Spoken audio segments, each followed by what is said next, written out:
गुरु भक्ति योग केवल बुद्धिमान व्यक्ति के रूप में एक व्यक्ति की कोई अहमियत नहीं है। उसे वास्तविक का ज्ञान नहीं है, किंतु जब व्यक्ति गुरु के संपर्क में आता है तब उसमें सच्चा ज्ञान, सच्ची शक्ति और सच्चा आनंद प्रकट होता है। वे गुरु भी ऐसे हो जिन्होंने परमात्मा के साथ तादात्म्य स्थापित किया हो। शिष्य को घास के तिनके से भी अधिक नम्र होना चाहिए, तभी गुरु की कृपा उस पर उतरेगी। जब शिष्य ध्यान नहीं कर सकता हो, जब आध्यात्मिक जीवन का मार्ग नहीं जान सकता हो, तब उसे गुरु की सेवा करनी चाहिए, उनके आशीर्वाद प्राप्त करने चाहिए। उसके लिए केवल यही उपाय है। मन जब प्रशांत और स्थिर हो तब आप ध्यान कर सकते हो। मन अगर क्षुब्ध हो तो जप करो, पुस्तक पढ़ो और श्रद्धा भक्ति पूर्वक गुरु की सेवा करो। गुरु के साथ मानसिक संबंध स्थापित करो, तभी आपका विकास जल्दी हो सकेगा। जन्म से लेकर मृत्यु तक सारा जीवन विद्यार्थी अवस्था का समय है। तभी विद्यार्थी मोक्षदायक आध्यात्मिक ज्ञान प्राप्त कर सकता है। जिसने गुरु प्राप्त किए हैं, ऐसे शिष्य के लिए अमरत्व के द्वार खुलते हैं। साधकों को इतना ध्यान में रखना चाहिए कि केवल पुस्तकों का अभ्यास करने से या वाक्य रटने से अमरत्व नहीं मिलता। उससे तो वे अभिमानी बन जाते हैं। जिसके द्वारा जीवन का कूट प्रश्न हल हो सके, ऐसा सच्चा ज्ञान तो गुरु कृपा से ही प्राप्त हो सकता है। जिन्होंने ईश्वर के दर्शन किए हैं, ऐसे गुरु का संग और सहवास ही शिष्य पर गहरा प्रभाव डालता है। तमाम प्रकार के अभ्यास की अपेक्षा गुरु का संग श्रेष्ठ है। गुरु का सत्संग शिष्य का पुनर्जीवन करने वाला मुख्य तत्व है। वह उसे दिव्य प्रकाश देता है और उसके लिए स्वर्ग के द्वार खोलता है। गुरु का संग ही साधक को उसके चारित्र्य के निर्माण में, उसकी चेतना को जागृत करके अपने स्वरूप का सच्चा दर्शन कराने में सहायक कर सकता है। गुरु की सेवा, गुरु की आज्ञा का पालन, गुरु की पूजा और गुरु का ध्यान, ये चीजें बहुत महत्वपूर्ण हैं। शिष्य के लिए आचरण करने योग्य उत्तम चीजें हैं। बुंदेलखंड में बलभद्रपुर रियासत के राजा की सुपुत्री विमला ने तो इतिहास ही रच डाला। वह कन्या बड़ी निर्दोष थी। जैसा नाम था वैसे ही विमल स्वभाव की थी। वह गुरु के घर पढ़ने जाती।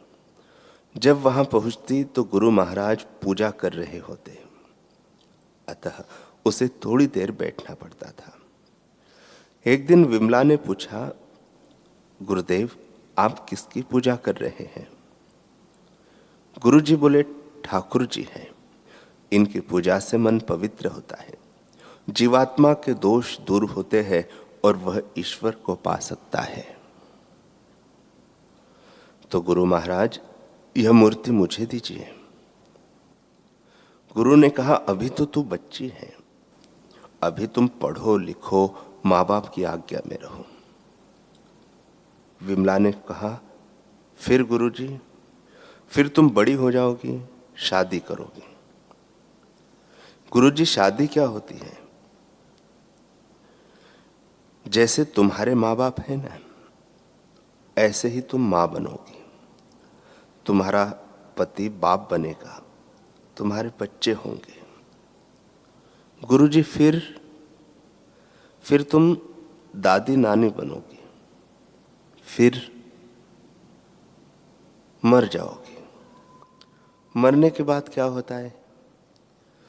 भगवान का भजन नहीं किया होगा तो पशु होंगे, घोड़े होंगे, गधे होंगे, और भगवान का भजन किया होगा तो भगवान के धाम में जाएंगे। अथवा कोई ब्रह्मज्ञानी गुरु मिल जाए तो भगवान के तत्व का ज्ञान देके जन्म मरण के चक्कर से मुक्त कर देंगे। जन्मने मरने में बड़ा दुख होता है बेटी, तो दुख से छूटने के लिए क्या करना चाहिए? भगवान की भक्ति। विमला ने कहा, गुरुजी आप भक्ति करते हो और मुझे बोलते हो यह करो वह करो, मेरे को भी भक्ति करने दो ना। आप अपना भगवान दे दो मुझे। बाल सुलभ चेष्टा, निर्दोष बच्ची थी, बहुत भोली थी। राजकन्या होने का अहंकार नहीं था उसमें। बाल्यकाल अथवा निर्दोष हृदय में जैसे भक्ति जल्दी ही फलित हो जाती है, वैसे चालाक लोगों के दिल में नहीं फलती। विमला ने फिर गुरुजी से पूछा, गुरुजी जो भक्ति करता है उसका क्या कर्तव्य है? उसके सारे कर्तव्य पूरे हो जाते हैं। धीरे धीरे विमला सत्संग सुनकर भगवान का महत्व समझने लगी। कुछ दिन बाद बोली, गुरुजी आप कुछ भी हो, मुझे अपने ये भगवान दे दो। उसकी तड़प थी। गुरुजी ने कहा, बेटी कल देंगे। राजा को यह कह दिया कि हम स्नान करने जाएंगे, व्यवस्था करो। हाथी पर बैठकर दोनों गए नदी किनारे। गुरुजी नदी में गए, गोता मारा और विमला के लिए शालिग्राम खोजने लगे। तो एक सुंदर सुहावना शालिग्राम हाथ में आ गया। विमला बोलने लगी, भगवान मिल गए, भगवान मिल गए। गुरुजी ने देखा कि इधर मेरे हाथ में शालिग्राम आया और तुरंत वह बोलती है कि भगवान मिल गए। मैं तो बाहर भी नहीं आया था और हाथ अभी बाहर भी नहीं निकाला था, मेरे साथ उसके चित्त की एकाकारता है। धन्य है बच्ची। गुरुजी ने विमला को समझाया, ये शालिग्राम गोल मटोल दिखते हैं, लेकिन इसमें पत्थर बुद्धि दुष्ट लोग करते हैं। भगवत बुद्धि करते हैं तो इसमें भी भगवान सत्ता ही छुपी हुई है। विमला, भगवान सर्वव्यापक है। जिस भगवान की भावना जिस चीज में करो, वहां से भगवान उस रूप में दर्शन दे सकते हैं। हाँ गुरुजी। निर्दोष विमला ने गुरु की बात दृढ़ विश्वास पूर्वक मान ली। विमला शालिग्राम की पूजा करने लगी। दिन बीते, सप्ताह बीते, वर्षों की कतारें बीती। विमला का विवाह एक राजकुमार से हो गया। जब बारात जा रही थी, रात्रि को पड़ाव डाला। विमला ने अपनी सोने की छोटी सी पेटी निकालकर शालिग्राम भगवान की पूजा शुरू की। तो उसका पति, जो फिरी हुई खोपड़ी का था, उसने कहा, यह क्या कर रही हो?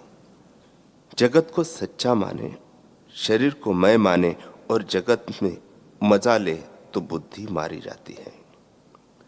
विमला ने कहा, यह मेरे भगवान है। उसके पति ने कहा, यह है तेरा भगवान, गोल मटोल पत्थर जैसा, पागल कहेगी। ऐसा कह के शालिग्राम निकाल लिया और पास में कुआं था, उसमें फेंक दिया। विमला के हृदय को चोट लगी। दोपहर होते होते सब ससुराल पहुंचे। विमला ने न पानी पिया न भोजन किया। एक दिन बीता, दूसरा दिन बीता, तीसरा दिन।